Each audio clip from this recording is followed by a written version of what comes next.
महत्वाचा क्षण. IAS मोहन ठोंबरे साहेब निवृत्त झाल्यानंतर आपल्या प्रशासकीय सेवेतील असलेल्या अनुभवांवर आधारित असलेलं पुस्तक जे इंग्रजीत आणि मराठीत या दोन भाषेमध्ये लिहिलं गेले त्याचं प्रकाशन आता आपण करतो आहोत. आणि सर्वात प्रथम आपण प्रकाशित करणार आहोत ते इंग्रजी पुस्तकाचं a promise to myself या पुस्तकाचं सर्वप्रथम प्रकाशन या ठिकाणी होईल. आणि प्रकाशन हे दृकश्राव्य माध्यमातून आपण करणार आहोत, कारण या पुस्तकाचं प्रकाशन ज्यांच्या शुभ हस्ते होणार होतं ते काही अपरिहार्य कारणामुळे येऊ शकत नाहीत. अर्थातच महाराष्ट्राचे राज्याचे माजी मुख्य सचिव, राज्यातील एक निस्पृह कार्यक्षम प्रशासक, शासनाने निवृत्त होऊनही 1 वर्ष IAS म्हणून मुदतवाढ दिली असे प्रशासक, केवळ अपवादात्मक परिस्थितीत 2017 साली OBC आयोगाचे अध्यक्ष म्हणून ज्यांनी ऐतिहासिक कामगिरी बजावली असे सन्माननीय जयंत कुमार बांठिया साहेब यांच्या शुभ हस्ते हा पुस्तकाचा ऑनलाईन प्रकाशन सोहळा आपल्या समक्ष साजरा होतोय. पुस्तकाचं नाव आहे a promise to myself. या पुस्तकाचं प्रकाशन करत आहेत माननीय जयंत कुमार बांठिया, IAS रिटायर्ड आणि महाराष्ट्र राज्याचे माजी मुख्य सचिव. ऑनलाईन होणार आहे, त्याचं प्रक्षेपण आपण या ठिकाणी करावं. पहिलं पुस्तक हे इंग्रजीतलं आहे आणि त्याचं प्रकाशन ऑनलाईन या ठिकाणी होत आहे. 2 पुस्तकं खऱ्या अर्थानं एकाच पुस्तकाचं मराठी भाषांतर, इंग्रजी भाषांतर या ठिकाणी आहे. आणि मराठीत जे पुस्तक असणार आहे ते एक वचन स्वतःला दिलेले असं या पुस्तकाचं नाव आहे. आणि अर्थातच याचंही प्रकाशन या ठिकाणी होईल, परंतु ते आपल्या समक्ष होणार आहे. आणि अर्थातच त्याचे प्रकाशन सन्माननीय सूरजजी मांढरे साहेब यांच्या शुभ हस्ते होईल. मांढरे साहेब या ठिकाणी उपस्थित आहेत. दिलेले या मराठी पुस्तकाचं प्रकाशन IAS आणि सध्या महाराष्ट्र राज्य कृषी आयुक्ताची जबाबदारी जे सांभाळत आहे एक बुद्धिमान, अभ्यासू, सर्वस्पर्शी अनेक कार्यक्षम प्रशासक म्हणून ज्यांचा नावलौकिक आहे. यापूर्वी जिल्हाधिकारी नाशिक, महाराष्ट्र राज्य शासन आयुक्त म्हणून त्यांनी यशस्वीपणे जबाबदारी पार पाडलेली आहे. आणि एक कर्तबगार अधिकारी म्हणून ज्यांच्याकडे पाहिलं जातं ते आदरणीय सूरज मांढरे साहेब IAS यांच्या शुभ हस्ते एक वचन स्वतःला दिलेले या मराठी पुस्तकाचं प्रकाशन या ठिकाणी आपल्या सर्वांच्या साक्षीनं होत आहे. मी आदरणीय मांढरे सरांना विनंती करतो की या पुस्तकाचं प्रकाशन आपण करावं.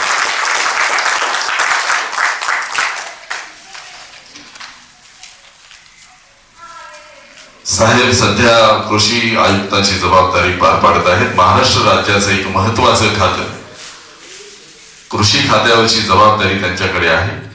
मराठीमध्ये असलेलं एक वचन स्वतःला दिले या मराठी पुस्तकाचं प्रकाशन या निमित्तानं होत आहे. खरं तर प्रशासकीय सेवेमधील त्या ठिकाणी मोहनजी ठोंबरे सरांनी त्यांचे अनुभव यामध्ये मांडलेले आहेत. याला आत्मचरित्र म्हणता येणार नाही. मराठी पुस्तकाचं प्रकाशन झालेलं आहे आणि यानंतर आदरणीय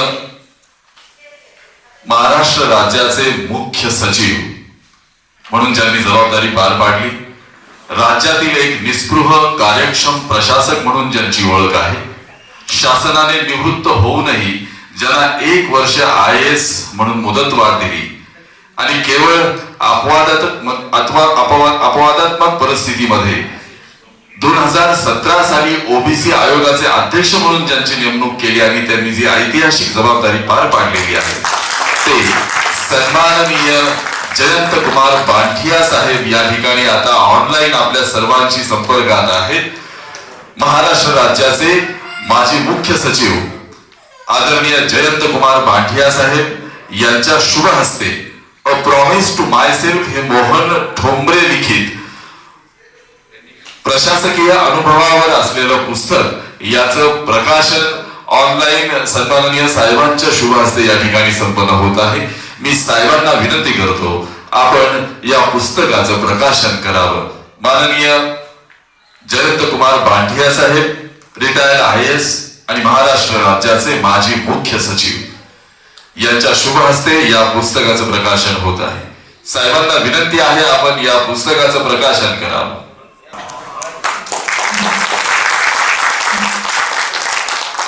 माननीय जयंत कुमार बांठिया साहेब, महाराष्ट्र राज्याचे माजी मुख्य सचिव यांच्या शुभ हस्ते हा सन्मान होतोय.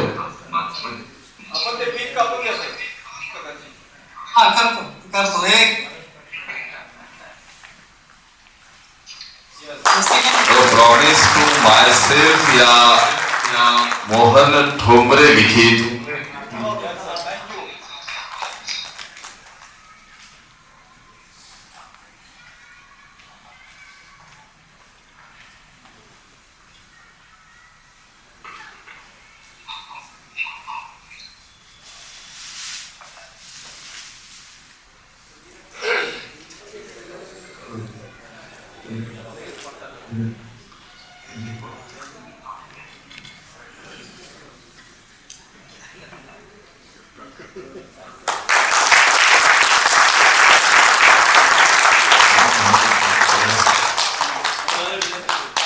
सर त्यांना बोलायला सांगा.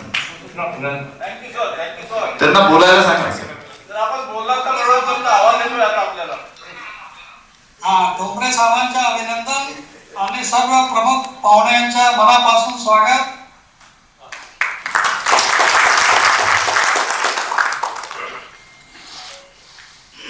माझे मित्र आणि अनेक वर्षाचे जुने सहकारी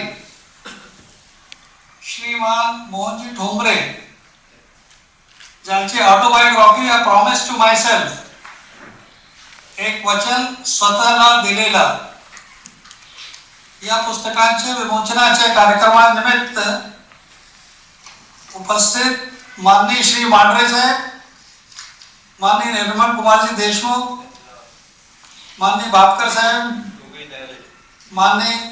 माननीय राजूरकर साहेब, माननीय सुनील पाटिल साहेब, महेश पाटिल साहेब, धनराज केंद्रे साहेब, सतीश राऊत, मंदार पाटिल जी, राजेश सरवसे जी आणि प्रकाशिका अंधार कराडे आणि मोहन ठोंबरेंचे चिरंजीव, त्यांचे घराचे, कुटुंबाचे, गावकरी मंडळींचे आणि त्यांचे सर्व महाराष्ट्रात भरपूर चाहते सर्वांना माझा सप्रेम नमस्कार. आपल्या सर्वांना आज जे 26 जानेवारी आहे त्या निमित्ताने सर्वांना शुभेच्छा.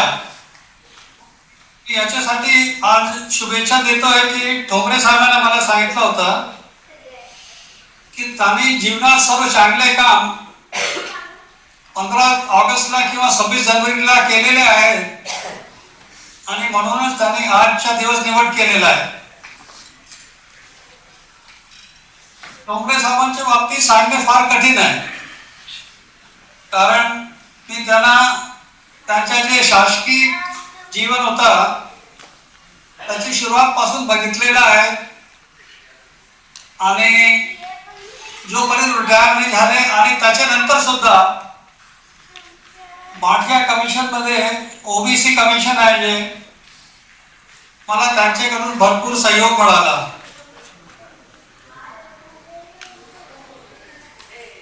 अगदी उत्स्फूर्त मागचे 40 वर्षापासून जसे होते तसे आजही काम करतात येते. जेव्हा त्यांनी मला 2 महिने आधी त्यांच्या पुस्तकांच्या बाबतीत उल्लेख केला तर मी त्यांचे अभिनंदन केला आणि त्यांना विनंती केली की त्यांनी जेवढे प्रसंग त्यांच्या आयुष्यात आलेले असेल या निमित्ताने त्याचा स्वयंस्पष्ट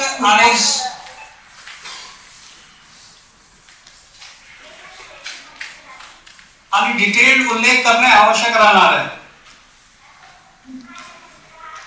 त्यांनी मला त्यांचे जे चॅप्टर्स होते त्याचे एक नमुना म्हणून काय पाठवले आणि मला सांगितलं की तुम्ही पूर्णपणे उल्लेख केला तर फार मोठी कादंबरी होणार आहे.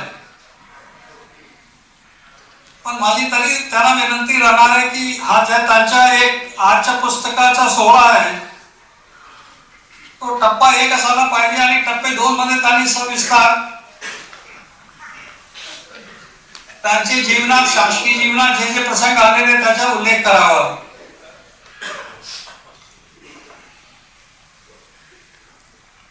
मला त्यांच्या बाबतीत त्यांच्या पार्श्वभूमीच्या बाबतीत अनेक गोष्टी माहिती होते.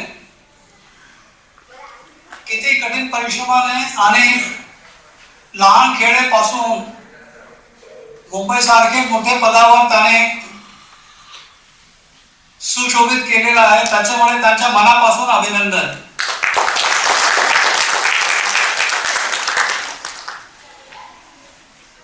त्यांच्या बाबतीत एक वाक्यात बोलायचं असेल तर he is absolutely transparent, upright, dedicated and has very high values in life. त्यांचे जे जीवनाचे जे महत्वाचे निर्णय घेतले ते सेवेमध्ये त्यांनी प्रत्यक्षात आणून दाखवलेले आहेत. आपण बघतो की अनेक लोकांमध्ये बोलणे एक आणि करणं वेगळं अशा प्रकारचे अनेक गुण असतात. But mister Thombare has always been different right from day one. Whatever principles he laid down for himself, not only he committed but he made it possible to execute them with utter sincerity. He has been one of my best officers of all time. And that is the reason when a very sensitive issue like the OBC Commission was entrusted to me, I requested him to join because there was a lot of sensitivity involved. Lot of political issues were there, but more importantly there were a lot of social issues which need to be given a direction without compromising with principles. Shri Thombre helped me enormously in drafting that report. He was a single person contact with all collectors, municipal commissioners, CEO to collect sensitive data on OBCs, and he helped me in analyzing and putting it in a format which ultimately was accepted not only by the government but by the Supreme Court also. So a lot of credit goes to him also in the entire team. But let me take you back to the Bhandara days when I was also quite young and he was also very young. We have an age difference of 1 year and elder to him by 1 year only. But he has always treated me like an elder and given me not only respect but wanted to learn. And I have tried to give the best of the things which I have learned in my life from others and from my own parents. And Mr. Thombre worked day and night. I will not take much of your time because there are very dignified speakers and स्वतः डोंबरे साहेबांना त्यांच्या मनागत बोलायचं आहे. पण मी आपल्याला सर्वांना सांगतो की भंडारामध्ये 1987-88 मध्ये जे दुष्काळ होता तो आपल्या राज्यात एवढा EGS वर अटेंडन्स कधी झालेली नाही. सातत्याने जिल्ह्यामध्ये 2.5 लाख लेबर दर दिवशी असायचे आणि माझे सर्व सहकार्याने काम खूप मेहनतीने केला. EGS कमिटीचे चेअरमॅन साहेबराव हंगरकेकर नांदेडचे, ते स्वतः मुख्यमंत्र्यांची परवानगी घेऊन आले होते बघायला की असं कसं शक्य आहे. आणि तेव्हा जेव्हा अधिकाऱ्यांसोबत मीटिंग झाली तर सर्वांचा उल्लेख केला, पण ठोंबरे साहेबांचा आवर्जून उल्लेख केला. ते खूप कठीण दिवस होते, पण ठोंबरे साहेबांनी खूप लग्नाने काम केलं. आणि तेव्हाच मला दिसलं की हा अधिकारी फार पुढे जाणार आहे, शासनामध्ये नाही पण जीवनात पुढे जाणार आहे. आणि म्हणून मी 2 शब्द त्यांच्या रिटायरमेंटच्या नंतरच्या बाबतीत सांगतो. नाशिकमध्ये रिटायर झाल्यानंतर त्यांनी तिथे एक फार्म सारखा केला आणि जे गावाचे ड्रॉपआउट होते त्यांच्यासाठी विशेष शाळा सुरू केली. मला आवर्जून सांगत होते की मुंबईवरून त्यांनी कॉम्प्युटर टीचर्स बोलवले. त्या मुलांना जे ड्रॉपआउट होते त्यांना संगीतचं प्रशिक्षण दिला, अनेक गोष्टींचं प्रशिक्षण दिला आणि त्यांना परत शाळेमध्ये प्रवेश दिला. आणि मला नक्की माहित आहे की त्यांच्या जीवनामध्ये खूप फरक आलेला असेल. या प्रसंगी मी ठोंबरे साहेबांचं परत मनापासून अभिनंदन करतो. त्यांच्या कुटुंबियांच्या, त्यांची मिसेसच्या, त्यांच्या मुलांच्या, अभिजित आणि माधुरी, त्यांचे वडील भावांच्या, त्यांच्या सर्व भावांच्या, कुटुंबियांच्या आणि आज आपण डायसवर उपस्थित सर्व त्यांच्या जवळचे जे मित्र आहेत त्यांच्या सुद्धा अभिनंदन करतो. श्री ठोंबरे साहेब आपल्याला आयुष्यात भरभराटीचं जावा, enjoy good health and continue to do good work.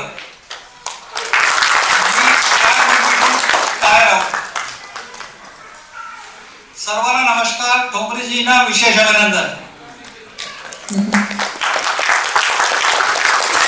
खूप खूप धन्यवाद साहेब, आपण आपल्या मोलाच्या शुभेच्छा या ठिकाणी दिल्या. खरं तर एका अधिकाऱ्याला महाराष्ट्र राज्याचे मुख्य सचिव असलेल्या व्यक्तीनं इतक्या जवळून ओळखावं आणि इतक्या जवळून त्यांची प्रशंसा करावी हे महाराष्ट्रामधील असलेल्या इतर अधिकाऱ्यांच्या पेक्षा थोडंसं वेगळं आहे. आणि म्हणूनच ठोंबरे साहेबांचं जे कौतुक आपण या ठिकाणी त्यांच्या तोंडून ऐकलं त्याबद्दल मी आदरणीय बांठिया सरांचे मनपूर्वक धन्यवाद या ठिकाणी व्यक्त करतो. धन्यवाद साहेब, आपल्या अमोल शुभेच्छांबद्दल मनपूर्वक धन्यवाद. आज माझ्या मुलांची तिथे ऍडमिशन झालेली आहे. टाटा कॅन्सर मध्ये तो ऍडमिट आहे, म्हणून मी आज येऊ शकलो नाही. मी ठोंबरे साहेबांना रिक्वेस्ट केली होती. साहेब, तुमचं हृदय देखील तेवढंच मोठं आहे, परंतु तुमच्यावरती कुटुंबावरती आलेलं जे संकट आहे त्यासाठी आम्हीही सुद्धा त्यांच्यासाठी खूप साऱ्या भावना आमच्या त्यामध्ये आहेत. सर, आपण कार्यक्रमाला आलात, उद्घाटन केलं, पब्लिकेशन केलं, माझं कौतुक केलं, त्याबद्दल मी आपला मनपूर्वक आभारी आहे. मनपूर्वक आभारी आहे. Thank you so much sir.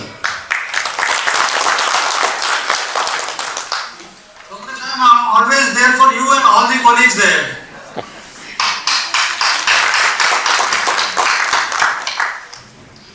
खूप खूप धन्यवाद साहेब. यानंतर खर तर पुस्तकाचा जवळपास अर्धा भाग आपण अनुभवलेलाच आहे. मगापासून जी मनोगत आपण ऐकतो आहोत, या मनोगतातून हे पुस्तक कसं असेल याचा आपल्या सर्वांना एक थोडासा अंदाज आलेलाच असेल. परंतु पुस्तकाचे लेखक यांचं मनोगतही तितकंच महत्वाचं ठरतं. परंतु त्यांना मी मनोगत व्यक्त करण्या अगोदर त्यांचा जो प्रशासकीय प्रवास आहे हा आपल्या समोर थोडक्यात मांडण्याचा प्रयत्न करणार आहे. श्री मोहन ठोंबरे एक सेवानिवृत्त प्रशासकीय अधिकारी, ज्यांना महाराष्ट्र शासनात व पुढे भारतीय प्रशासनामध्ये 3 दशकेहून अधिक काळ सेवा करण्याची संधी लाभली.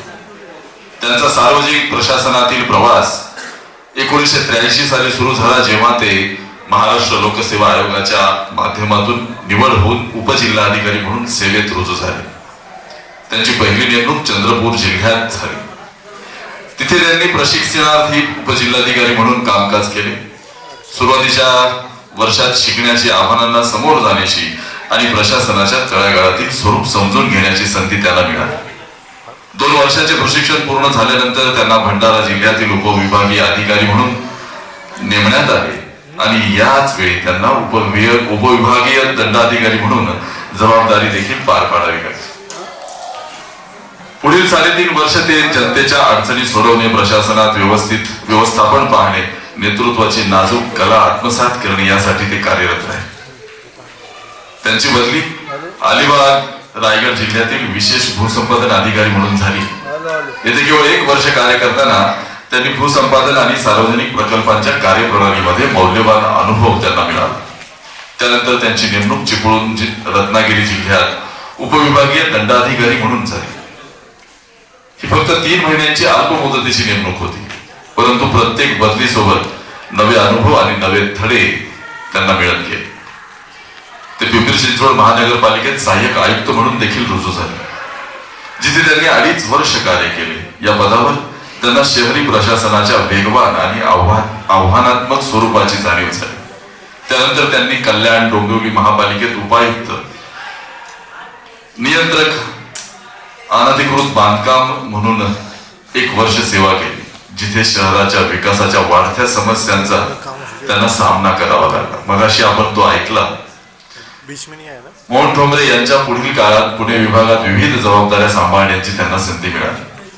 वन जमाबंदी अधिकारी, उपजिल्हाधिकारी, रोजगार हमी योजना, रिसेप्शन अधिकारी, SDO भोर आणि सादरकर्ता अधिकारी, विभागीय चौकशी, ही विविध सर्व वेगवेगळी असलेली, परंतु प्रत्येकाने प्रशासकीय दृष्टिकोनातून त्यांनी नवा आयाम या ठिकाणी जोडला.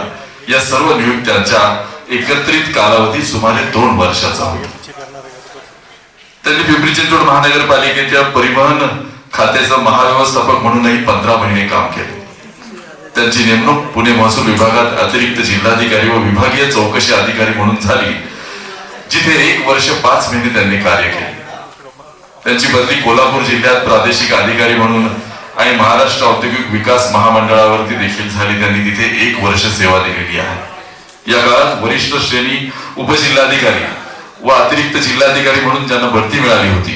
त्यानंतर पुणे विभागात उपायुक्त मनोरंजन 3 वर्ष 3 महिने म्हणून त्यांनी हा कार्यकाल त्या ठिकाणी घालवलेला आहे.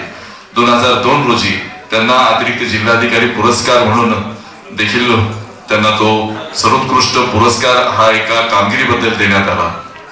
रोजगार हमी योजनेचे उपायुक्त 2005 साली त्यांची सेवा प्रशासन सेवेमध्ये त्यांना 2005 साली घेण्यात आलं. भारतीय प्रशासन सेवेमध्ये त्यांची 2005 साली नेमणूक करण्यात आली. IAS म्हणून ते पुढील कालावधीत त्यांनी काम केलेलं आहे. खूप कामाचा आलेख आहे. मी थोडक्यात वाचण्याचा प्रयत्न केला, परंतु मी मान्यवरांना विनंती करतो, ते माननीय अध्यक्ष आहेत. आपण शेवटी अच्छा बर, मी लेखकाचं मनोगत शेवटी आभाराच्या निमित्तानं ठेवणार आहे, परंतु मी आदरणीय मांढरे सरांना या ठिकाणी विनंती करतो, आपण आपलं मनोगत या ठिकाणी व्यक्त करायचं. त्यानंतर पाटील सर आपण बोला. आदरणीय व्यासपीठ या ठिकाणी जमलेले आणि मोहन ठोंबरे सरांच्या प्रेमापोटी या ठिकाणी जवळपास 5-6 जिल्ह्यांमधून आलेले सगळे मित्रमंडळी, स्नेही, आप्त, सर्वप्रथम आपल्या सर्वांना प्रजासत्ताक दिनाच्या मनपूर्वक शुभेच्छा देतो. ठोंबरे सरांचा माझा संपर्क, ते पुणे डिव्हिजनमध्ये वेगळ्या वेगळ्या पदांवरती कार्यरत होते. त्यावेळेला मी सुद्धा जिल्हाधिकारी कार्यालय किंवा वेगळ्या वेगळ्या संस्थांमध्ये कार्यरत होतो आणि तेव्हापासून सुद्धा एक अत्यंत संयमी, शांत, निगर्वी अधिकारी आणि कुठल्याही कामाचा जास्त गाजेवाजे न करता आपलं काम शांतपणे करणारे असे एक व्यक्ती म्हणून मला त्यांचा परिचय होता आणि त्याच्याबद्दल खूप आदरही आहे. एकदा कधीतरी पेपरमध्ये मला वाटतं एक चित्रकथी ह्या विषयावरती आपण एक आर्टिकल लिहिलेलं होतं आणि मुंबईमध्ये CS ऑफिसमध्ये मी ज्या वेळेला DS होतो तेव्हा ते माझ्या वाचण्यात आलं आणि तेव्हा मी त्यांना फोन केला होता की एक वेगळा पैलू मला दिसला, कारण बऱ्यापैकी प्रशासकीय अधिकारी म्हणजे इतके निरस असतात की ते जिथे जातात तिथलं वातावरण पण निरस करून टाकतात. तर तसं त्यांच्यामध्ये नव्हतं की त्यांचे त्या कलेचा अभ्यास आणि त्याच्यावरचे बारकावे वगैरे सगळे त्या लेखामध्ये खूप चांगल्या प्रकारे उतरलेले होते. आणि आज ज्या वेळेला त्यांनी मला ह्या पुस्तकाच्या प्रकाशनाच्या निमित्ताने बोलवलं तेव्हा त्यांनी काही उतारे मला पाठवले की ते पुस्तक कशा प्रकारचं आहे. ते वाचताना सुद्धा मला दिसून आलं की एकदम साधेपणाने आपण जशी आपली कथा सांगतो इतकं सहजपणाने त्यांनी ते पुस्तक लिहून काढलेलं आहे. म्हणजे लिहिण्यापेक्षा ते पुस्तक वाचत असताना आपण एखाद्याशी बोलतो आहोत अशा प्रकारचा भास होतो. इतकं चांगलं त्याची ती भाषा शैली आणि त्याचं कथन आहे. दुसरं म्हणजे ते स्वतःचं केलेलं आत्मकथन नाहीये, ते एक प्रकारचं आत्मचिंतन आहे. कारण एखादा प्रसंग त्यांनी लिहिलाय आणि त्या प्रसंगामध्ये ते कशा पद्धतीने गेले, त्यांनी नेमकं काय भूमिका घेतल्या या पण आहेत. आपल्याला असं वाटेल की सुरुवातीला जसं त्यांचे सहयोगी गायकवाड यांनी सांगितलं की त्यांनी ही इमारत तोडली, ती इमारत तोडली, 4 मजली इमारत तोडली, खूप अतिक्रमण तोडली वगैरे वगैरे, तर असं वाटू शकतं की हे केवळ काय डिस्ट्रक्शन मोहिमेवरती होते का, की हे तोडा ते तोडा वगैरे वगैरे. तर लगेच त्याची पुढची बाजू जी आहे ती त्यांचे सहकारी पत्रकार देशमुख यांनी सांगितली की त्यांनी घर बांधून पण दिलेलं आहे. म्हणजे गुलाम रसूल जे आहे म्हणजे त्यांच्यामध्ये तोडण्याचं धाडस पण आहे आणि बांधण्याची माणुसकी पण आहे. म्हणजे ही एक फार दुर्मिळ कॉम्बिनेशन आहे की जिथे दोन्ही गोष्टी आपल्याला एका ठिकाणी दिसतात आणि त्याचा कुठे गाजावाजा पण नाही. तिसरी गोष्ट म्हणजे तुम्ही जर ते पुस्तक चाळलं किंवा मी तर त्यांचं जीवनपट पण बऱ्यापैकी म्हणजे जवळजवळ आता मला तरी असं वाटतं की मी जवळपास 15-20 वर्षापासून तरी त्यांचे कामकाज पाहत असेल. पुढे मी कारण विदर्भात होतो त्यावेळेला इकडच्या अधिकाऱ्यांशी फारशी परिचय नव्हता. तर मला असं दिसून येतं की केवळ असं तात्कालिक काहीतरी उपाययोजना करण्यापेक्षा त्यांचा भर सिस्टीम मध्ये बदल करण्याकडे जास्त होता, जे की खरं चांगल्या प्रशासनाचं लक्षण आहे. म्हणजे आपण आहोत, मी आहे म्हणून एखादी व्यवस्था चालणं आणि मी नसताना पण एखादी व्यवस्था चालू राहील अशी व्यवस्था करून जाणं, हे दोन खूप महत्वाच्या गोष्टी आहेत. आणि ह्या दोन्ही गोष्टी ज्या आहेत ह्या चांगल्या प्रशासनासाठी खूप गरजेच्या आहेत. बऱ्याच वेळेला आपल्याला काय दिसतं की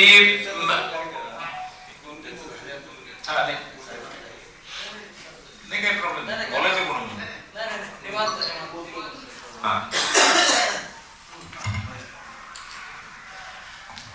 बऱ्याच वेळेला काय होतं की प्रशासनामध्ये अशी एक वृत्ती पूर्वी पण होती पण आता ती जास्त वाढत चाललेली आहे की आपल्या नावाचा गवगवा व्हावा. म्हणजे काही लोक स्वतःच्या प्रेमात इतके पडलेले असतात आणि त्यांची इच्छा असते की जगाने पण त्यांच्या प्रेमात पडावं. आता ते जगाची इच्छा नसते पण त्यांची भयंकर इच्छा असते. मग ते काय करतात की ते जगाला वेठीला धरायला लागतात की तुम्ही कसे काय आमच्या प्रेमात पडत नाही. आणि दर आठवड्याला दर महिन्याला काहीतरी चमत्कृती पूर्ण काहीतरी करायचं आणि जगाला प्रेमात पडायचा प्रयत्न करायचा. एक 2-4 मंडळी सोशल मीडिया आता तर इतका हाताशी आहे की सोशल मीडिया कुणालाही म्हणजे कुणालाही देवाला राक्षसाला देव करू शकतो अशी परिस्थिती आहे आता. तर ते सगळे मग मंडळी त्यामध्येच उलझून जातात. ह्याच्यात व्यवस्थेचं नुकसान होतं. कोणती व्यवस्था जी व्यक्ती केंद्रित आहे, जी व्यक्तीवर आधारित आहे, ती जास्त काळ टिकू शकत नाही. ती व्यक्ती जशी दूर जाते तशी ती व्यवस्था कोलमडून पडते. परंतु आता तुम्ही जर बघितलं की ज्या ज्या टप्प्यावरती जे काही काम झालं ते पुढे पण व्यवस्थितरित्या चालू ठेवण्याकरता इथं असलेल्या प्रत्येक मंडळींनी त्याचा उल्लेख केला की ती झाडं लावलेली आहेत, ती जगलीत का, ती कुणीतरी त्याची ओनरशिप घेतली, ते घर जे दिलं होतं त्यांना सीडी देण्याचं काम त्यांनी केलं, त्यांचं कुठेतरी एक बॉन्डिंग झालं. असे वेगळ्या वेगळ्या टप्प्यांवरती मला असं वाटतं की जे सिस्टीम मधले बदल आहेत. कॉपी मुक्ती अभियान, आता मी शिक्षण आयुक्त म्हणून 3 वर्ष काम केलंय. आता शैक्षणिक गुणवत्ता घसरण्याचं मुख्य कारण काय आहे की आपण जी मार्कांची चढाओढ लावली किंवा आपण शाळेचं मूल्यमापन तिची किती टक्के मुलं पास झाले याच्यावरून करतो. हा एक महत्वाचा एक गोष्ट आहे की आपण बेंचमार्क असे सेट केले की लोकांना ते बेंचमार्क पूर्ण करण्याकरता काहीही करायची त्यांची तयारी आहे. कॉपी करा, खोटेपणा करा, काय वाटेल ते करा, कुठले मुलं कुठे आणून बसवा. आम्ही खूप ऍक्शन घेतल्या. म्हणजे शिक्षण मध्ये असताना मला पण माझ्या लक्षात आलं की बऱ्याच वेळेला असं दिसून आलं की रिझल्ट का मिळत नाही चांगले, तर ती व्यवस्था बरोबर नाही म्हणून. असं नाही की कोणी व्यक्ती दोषी आहे त्याच्याकरता. मग त्याच्याकरता बदल करणं गरजेचं होतं. तर हे कॉपी मुक्ती अभियान नंतर बरंचसं त्याच्यावरती काही दुसऱ्या लोकांनी पण खूप कामं केली, त्याला एक स्वरूप दिलं आणि मग त्याला एक पॅटर्न पण बनला. पण त्याचे पायाभरणी ठोंबरे सरांनी केलेली ही गोष्ट आपल्याला नाकारता येणार नाही की ती त्यावेळेला त्यांनी परभणीमध्ये दाखवलं. आणि खरोखर ते आहे, मला माहिती आहे की मराठवाड्यात मी पण 4-5 वर्ष काम केलं. मी DCR होतो संभाजीनगरला. तर तिथे बऱ्याच वेळेला ते जुन्या स्टोरीज लोक सांगत असतात की इथं 99% निकाल लागत होता आणि ते कॉपी मुक्ती अभियान आलं आणि तो 99% वरून 10% वरती निकाल आला. म्हणजे ते 90% मुलं कसे पास होत होते हे त्यांनाच माहिती आहे. म्हणजे मगाशी कोणतरी मला सांगितलं की पॅटर्न असा होता की या ऍडमिशनला आणि भेटू परीक्षेला. तर हे अशा पद्धतीचं शैक्षणिक वातावरण जर असेल तर पुढं काय होणार, त्याची गुणवत्ता आणि काय, म्हणून ते मग 1लीच्या 5वीच्या मुलाला हे येत नाही, 10वीच्या मुलाला ते येत नाही, अशा सगळ्या गोष्टी घडतात. तर ते मला वाटतं की खूप मोठं काम. आणि विशेष म्हणजे असं आहे की जिल्हाधिकारी, आता मी पण नाशिकला काम केलं 3 वर्ष जवळपास. जिल्हाधिकारी इतका बिझी माणूस असतो, ते जिल्हाधिकारीच्या अध्यक्षतेखाली 350 कमिट्या आहेत. म्हणजे त्या कमिट्यांची नावं माहिती होईपर्यंत आपली बदलीची वेळ येते. तर ते पण त्यातल्या कशाला महत्व द्यायचं. म्हणजे कधी काही जिल्हाधिकारी मी असे बघितलेले आहेत की कुठल्या तरी एखाद्या विषयाला ते इतकं महत्व देतात की त्या विषयाची तेवढी हे नसते, म्हणजे त्या विषयाची तेवढं आवश्यकता नसते किंवा तो विषय तितका गहन महत्वाचा नसतो, पण त्यांना ते मगाशी प्रेमात पाडण्यासाठी मात्र तो सोपा असतो. असे काहीतरी घेऊन बसतात. पण आता हे जे आहे ना, हे धाडसाचे विषय होते. कॉपी मुक्ती अभियान असेल, झाडं लावणे फार सोपं आहे, झाडं जगवण्याचं खरं आव्हान आहे. म्हणजे लावू तर किती पण शकतो आपण, त्याला काही प्रॉब्लेम नाही. आता मी शेती आयुक्त आहे, म्हणजे तुम्ही जर 1 एकर जमिनीमध्ये जर काहींनी तर आता आम्ही बघितलं की नाशिकच्या महापालिकेने काहीतरी आता म्हणतात ती जी पर्यायी 1700 झाडं तोडायची, त्याच्या वेळेला 4-4 फुटावर वडाची झाडं लावलेली आहेत. आता लावणार होते, म्हणजे त्यांना थांबवलं गेलं. पण म्हणजे आपण काही करू शकतो, लावायला काही प्रॉब्लेम नाही. वडाचं काय, आपण कशाचंही झाड लावू शकतो, 2-2 फुटावर पण लावू शकतो. ते झाड बघेल उगवेल तेव्हा. म्हणजे डार्विनने सांगितलेलं आहे की नॅचरल सिलेक्शनचा नियम जो आहे, ती स्पेसी आपला रस्ता आपोआप शोधेल. म्हणजे 2 वडांची झाडं शेजारी आली तर ती वेगळ्या दिशेने वाढतील, काहीतरी त्यांची लोकल ऍडजस्टमेंट करतील स्थानिक व्यवस्था. तर त्यामुळं आपण त्याची चिंता करतोय, लावण्यामध्ये काही प्रॉब्लेम नाही. आता प्रश्न आहे की 5 वर्षांनी जेव्हा मी परत तो वडाचं काय म्हणून त्याला जे काय घडेल ते बघायला जाईल, तेव्हा तिथं काय असेल त्याची चिंता आपण करत नाही. पण त्यांनी जे नावं दिले त्याच्यामध्ये नावं देण्यामध्ये काय असतं की एक प्रकारचं बॉन्डिंग तयार होतं. आपल्या इथं सुद्धा रानमळा पॅटर्न जो आहे पुण्यामधला, तिथं मुलीची ज्या वेळेला पाठवणी होते सासरी, तेव्हा झाडं लावा. कोणी मृत्यू पावलं तुमच्या घरातलं, त्याच्या नावाने 10 झाडं लावा. त्याच्यात काय होतं, ते झाडांमध्ये तुम्ही त्या व्यक्तीला बघता. म्हणजे त्या झाडाची तुम्ही हेळसांड नाही करू शकत. तुम्ही हे असंच आमच्या पद्धतीने लावलेली जी झाडं आहेत 5-5 फुटावरची, त्याचं कोणालाच काही सोयरसूतक नसतं. ते झाड, माती, पाणी त्यांचं ते बघून येतील, आमचा संबंध नाही. पण त्यामुळे हे जे बारकावे आहेत ना, हे पण जिल्हाधिकारी असताना करणे, म्हणजे तुम्हाला सेन्स ऑफ प्रायोरिटी आहे, तुम्हाला त्या भागाची आवश्यकता समजते. आता इतके लांबून लोक आलेले आहेत. आता आजकाल तर पॅटर्न हा झालेला आहे की शेजारी राहणाऱ्या माणसाला पण वाढदिवसाच्या दिवशी व्हॉट्सअपच करतात लोक, आणि तो माणूस दुपारी समोर जरी भेटला तरी त्याला परत शुभेच्छा देत नाही. ते मात्र सकाळी मेसेज पाठवलेला आहे, आता विषय संपलेला आहे. परंतु असं असताना सुद्धा परभणीवरून इकडून तिकडून लोक आपल्यासाठी एवढ्या लांबपर्यंत आले. आणि आपण परभणीला जिल्हाधिकारी किती 15-16 वर्षापूर्वी होता. आता तर म्हणजे एक जिल्हाधिकारीच्या आधीचे जिल्हाधिकारी कोण आहेत त्याचं नाव सुद्धा लक्षात असेल का नाही लोकांच्या हे कळत नाही. ही लॉंग टर्म मेमरी आपण निर्माण केली, प्रशासनाच्या आणि अधिकाऱ्यांबरोबर तयार केली. पांठे साहेबांसारख्या व्यक्तीने आपलं कौतुक करणं ही एक उपलब्धी आहे असं मी म्हणेन. कारण ते इतके पांठे साहेबांबरोबर मी पण काम केलंय. ते ओबीसी आयोगाचं काम जेव्हा करत होते तेव्हा मी शिक्षण आयुक्त होतो, आणि तो डेटा जो त्यांना पाहिजे होता त्यावेळेला आम्ही त्या बैठकांना जायचो. पांठे साहेब स्वतः इतके डेटाच्या बाबतीत, म्हणजे त्यांची खूप मोठी कारकीर्द स्टॅटिस्टिक्स मध्ये गेलेली आहे. त्यामुळे ते चुकीची माहिती कधीच ऍक्सेप्ट करू शकत नाही. आणि खूप दिवस स्टॅटिस्टिक्स मध्ये काम केल्यामुळे त्यांचं एक प्रकारे परफेक्शन सारखा स्वभाव झालेला आहे. म्हणजे असं गणिती पद्धतीने विचारधारा त्यांची झाली की ते प्रत्येक वेळेला विचारणार, आपण म्हणलं आज तापमान किती आहे, आणि आपण जर म्हणलो नाही आज जरा गरम होतंय, तर ते म्हणणार किती डिग्री टेम्परेचर आहे सांगा. आणि मग आपण म्हणणार एवढं आहे 41 डिग्री, तर ते म्हणणार कोणत्या ॲक्युवेदर वरती आहे का गुगल वरती आहे ते सांगा. अशा पद्धतीने त्यांची मनोभूमी साधं, म्हणजे गरम होतंय का गार आहे ह्या प्रश्नाच्या उत्तरात सुद्धा ते 5-6 उपप्रश्न निर्माण करू शकतात. तर तशा व्यक्तीकडून स्तुती होणे म्हणजे तुम्ही बघा, म्हणजे तिथे कुठे मोघमपणाला काही गडबड करायला, काहीतरी असे ठोकाठोकी करून आपलं वेळ मारून न्यायला वगैरे स्कोप नाही. आणि ते खूप जबरदस्त काम त्यांनी त्या आयोगामध्ये सुद्धा केलं. MIDC मध्ये पण खूप चांगलं काम सरांनी केलेलं आहे. तर मला असं वाटतं हे खूपच चांगलं आहे आणि तुमच्या कुटुंबाची सुद्धा याच्यामध्ये निश्चितपणाने खूप मोठी भूमिका आहे. त्या पुस्तकात मी चाळत होतो, थोड्या कौटुंबिक गोष्टी आपण जास्त लिहिलेल्या नाहीत, कारण म्हणून मी म्हणतो ते आत्मचरित्र नाहीये, ते एक नोकरीच्या प्रवासातला जे काही टप्पे आहेत त्याची एक असे आठवडं बांधल्याचं मला वाटतं. पण निश्चितपणे आता आम्ही सगळेजण बरेच होतं, माझी पण सर 33 वर्ष सर्व्हिस झाली जवळपास. हा नाही म्हणजे तुम्हाला वाटणार नाही, तुम्हाला वाटेल मी प्रोफेशनल रिलेशन काय केलं आहे. तर फॅमिलीचं काय योगदान असतं हे आपण नाकारू शकत नाही. म्हणजे एकदा निरोप समारंभामध्ये एका माणसाने सांगितलं की मी जे काय आहे ते माझ्या कुटुंबामुळे आहे. मग लोकांनी विचारलं म्हणजे कसं, जरा खुलासा करा, कुटुंबामुळे कसे आहात. तर त्याने सांगितलं काय व्हायचं, मी 7 वाजेपर्यंत ऑफिसमध्ये काम करायचो आणि मग मला घरी जायची आठवण यायची. मग मला घरी पत्नीचा चेहरा समोर यायचा, मग मी ऑफिसमध्येच थांबायचो, आणखी 2 तास काम करायचो. 9 वाजेपर्यंत बसायचो, अजून थोड्या फाईल्स निघायच्या, अजून काहीतरी काम व्हायचं. मग मुलाबाळांचा चेहरा समोर यायचा, परत 2 तास थांबायचो की, आणि मग 10-11 वाजता सगळे आता घरचे झोपले अशी माझी खात्री व्हायची, तेव्हा घरी जायचो. या निमित्ताने रोज मी 5 तास जास्त काम केलं म्हणून मी तुमच्या समोर उभा आहे असं त्यांनी सांगितलं. आता असं पण योगदान कधी कधी असतं, त्यामुळं योगदानाचे वेगळे वेगळे प्रकार आहेत. तर आपल्या जीवनामध्ये आता आपण कन्येचं भाषण ऐकल्यानंतर मला लक्षात आलं की किती चांगल्या प्रकारे आपली पण नोंद तिने घेतलेली आहे. मुलांचं पालन पोषण, आपण हे सगळे व्यवधानं, हे सगळे टेन्शन्स, हे सगळं झेलत असताना आपण तिकडं पण लक्ष दिलेलं आहे. तर कधीतरी जसं वाटलं साहेब म्हणतात पार्ट 2 काढा, तो पण पार्ट 2 काढा. कारण आता प्रॉब्लेम काय झालाय माहितीये, आता खरंच ज्यांनी चांगलं काम केलंय, ज्यांनी चांगल्या प्रकारे आयुष्य जगले, हे पुढच्या पिढीकडे जाणं फार गरजेचं आहे. कारण आताची पिढी ही एका क्रॉस रोडवर आहे. म्हणजे हे प्रकाशक जे आहेत त्यांचं पण मला अभिनंदन करायचंय. दर्जा फार छान आहे पुस्तकाचा, अतिशय उत्कृष्ट. आणि तुम्ही दिलं की त्याचं टॅगलाईन दिले की फॉर रायटर्स बाय रायटर्स, ते सुद्धा खूप इम्प्रेसिव्ह आहे.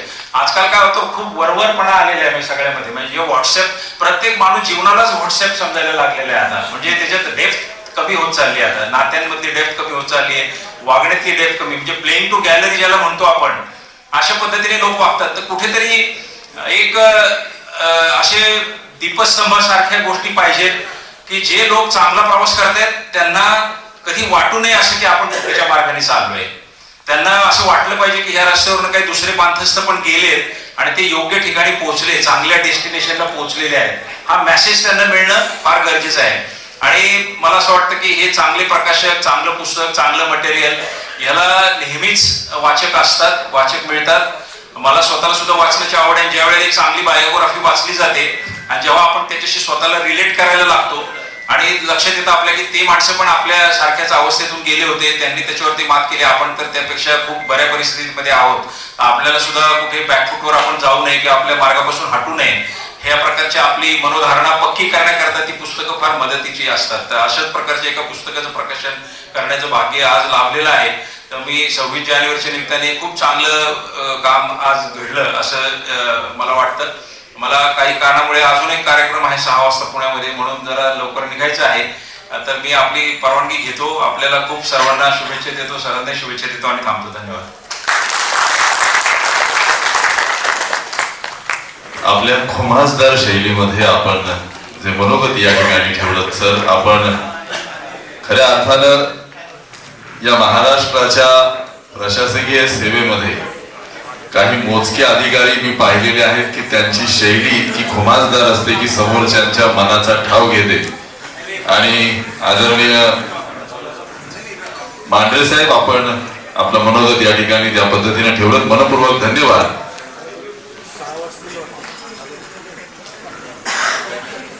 यानंतर मी मनोगत व्यक्त करण्याची विनंती करणार आहे अभियांत्रिकी महाविद्यालयाचे सल्लागार समितीचे संचालक, महाराष्ट्र राज्य शिक्षण क्षेत्रामध्ये विद्यार्थ्यांना करिअर गायडन्स साठी प्रशिक्षण देणारे मराठवाड्यातील विद्यार्थी प्रिय व्यक्तिमत्व महेश पाटील सर.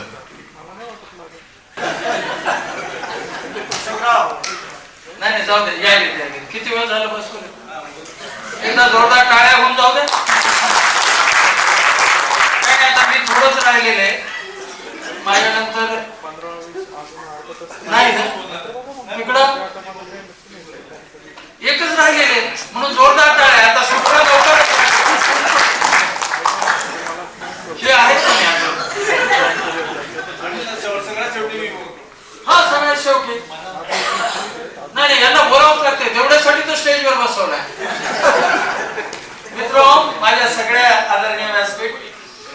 फार बोलणार नाही. त्यांनी सांगितलं आता परिचय देताना की मुलांना काउन्सिलिंग करतात. इथं एकही दिसेल ठोंबरे साहेब सोडले. कारण आता प्रशासकीय सेवेमधलं एक छान उदाहरण दिलं सर की जास्त वेळ अधिकारी काम का करतात. चेहरे आठवतात. त्याचं दुसरं कारण असं आहे, लवकर घरी गेलं म्हणजे घरी उशिरा गेलं, जायला पाहिजे. लवकर घरी गेलात, पोळी गरम असते, बायको थंड असते. आणि उशिरा जर गेलं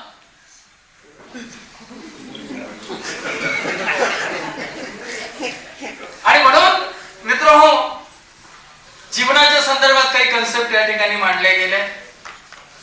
गमती जमती आहे जीवनामध्ये. व्हॉट्सअप सांगितलं, काय की सांगितलं. आज सकाळी उगाच सहज फिरत होतो, काल मॉर्निंग वॉक करत होतो. मॉर्निंग वॉक करत असताना एक जाडजूड व्यक्ती फिरत होता. त्याच्याकडे पाहिलं, बाजूला डॉक्टर होते. म्हणलं साहेब काय करताय? म्हणले मॉर्निंग वॉक. म्हणलं नाही, हा मॉर्निंग वॉक करत नाहीये, हा मॉर्निंग वॉक करतो. डॉक्टरने सांगितले रोज 5 किलोमीटर चाला.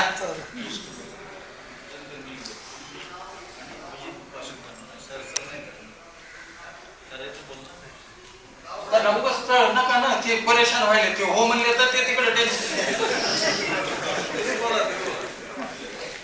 मित्र, हे बघत असताना, वातावरण असताना मला प्रशासनाचा फार काही वाटत नाहीये. कारण आम्ही मुळामध्ये ठोंबरे साहेबांच्या कुटुंबातल्यावर, मी झालं, केंद्रे साहेब झाले, मल्हारी खान झाला, आमचे सूरज झाले. एखाद्या अधिकाऱ्यानं आयुष्यात एवढं काम करावं की ज्याच्यावर त्यानं 2 पुस्तकं लिहावीत मित्रो, हा महाराष्ट्रासाठी अभिमानाचा. अंधार फार झाला पण ती जपून ठेवा. आज सगळेच क्षेत्र नको ती माणसं नको त्या ठिकाणी आल्यामुळं सर्वच क्षेत्र प्रदूषित झालेली आहे.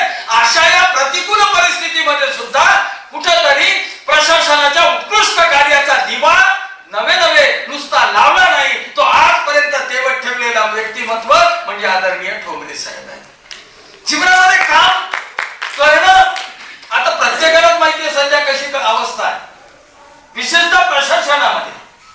पण प्रशासन, शासन, प्रशासन आणि सर्वसामान्य जीवापाड प्रेम करणारी माणसं आहेत. ती माणसं निर्माण केली या व्यक्तिमत्वात. पत्रकार प्रशासनाबद्दल चांगली ओढ लिहावी हे दुरापास्तच.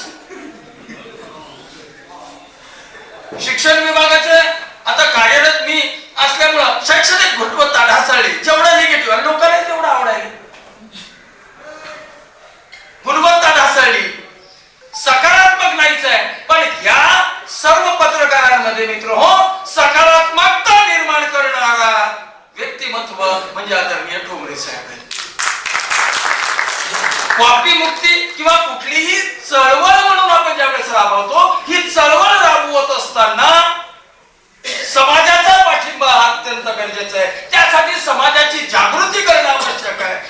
प्रशासनामध्ये आता जसं सांगितलं की कितीतरी 135 काय समित्या कळकळेपर्यंत बदली होते, खरी गोष्ट आहे. आणि अशा सगळ्या वातावरणामध्ये ज्यावेळेस कार्य 2 पुस्तकं लिहिण्याइतक होतं, त्यावेळेस या माणसाची उंची आपल्याला कळते की आपल्या जवळचा, आपल्या कुटुंबातला व्यक्तिमत्व किती मोठं आहे आणि त्याचं कार्य किती मोठं आहे. कौतुकासाठी नाही, पुस्तकावर मी बोलणार नाही, तर बरेच जण बोलले. गायकवाड साहेबांना कुठे गेले, किती गेले त्यांच्या मागे आहेत ना, या म्हणा. एखादा व्यक्ती, एखादा अधीनस्थ कर्मचारी साहेब आपल्या अधिकाऱ्याबद्दल इतकं भरभरून, त्यांनी तर भरभरून आणलं होतं. मी बाहेर गेलो तो पाहिलं, म्हणजे पाहणं किती बुजून घेतो एकदा. मी आपल्याला तयारी करता येते ना. ज्याची एवढा अधीनस्थ कर्मचारी साहेब, ही देखील तितकीच अभिमानाची गोष्ट आहे. आणि म्हणून मुलांच्या बाबतीत तर दोन्ही यशस्वी आहे, एक यशस्वी लेखक, एक यशस्वी प्रशासक आणि एक सगळं जरी यशस्वी असलं साहेब, आज परिस्थिती अशी आहे यशस्वी बाप होणं. पण आज यांच्याकडे पाहिल्यानंतर आणि माधुरीकडे पाहिल्यानंतर हा एक यशस्वी बाप आहे आणि प्रशासनातला खऱ्या अर्थानं तो बाप आहे, नवे नवे तो धुरंधर आहे असं मला वाटतं. आणि म्हणून साहेब घडवणं आणि वाढवणं, काय प्रेरणा घ्यावी तुमच्याकडनं. आदर्शांची परवड होत असताना, संपूर्ण समाजामध्ये आदर्शांची परवड होत असताना आपल्यासारखं एक व्यक्तिमत्व ज्याच्यापासून प्रेरणा घ्यावी. मला तर असं वाटतं शासनाने हे पुस्तक जे आहे ते सर्व जिल्हाधिकाऱ्यांना भेट द्यावं, नवे नवे सर्व महसूल मंत्र्यांना भेट द्यावं, असं अप्रतिम पुस्तक आहे साहेब. तुमच्यामुळे कळालं घडवणं आणि वाढवणं यातील फरक.